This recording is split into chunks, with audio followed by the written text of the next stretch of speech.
Sila, kala. Okay. See that big thing sitting on the top of his beak?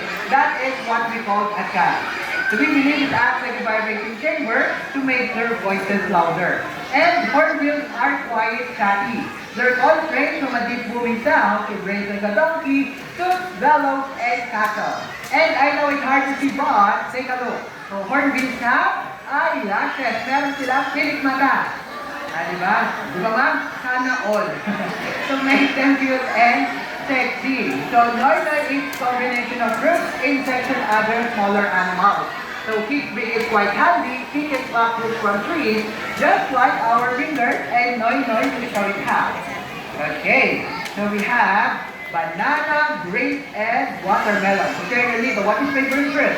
Banana. Okay, Noy, choose one. Oh, what happened? Watermelon. Binago na daw. And it's big enough that we can catch fruit in mid-air, just like this. Ready, Noy? Wow! Okay, one more higher. Okay, so are you ready, Noy? Wow! And that is Noy, our northern Rufous hornbill. Okay. Alright.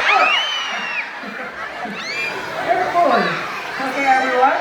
So this is Ginger, our Burmese python. Well, see his tongue? He keeps sticking his tongue out because he's smelling the air with him. So try it sometime.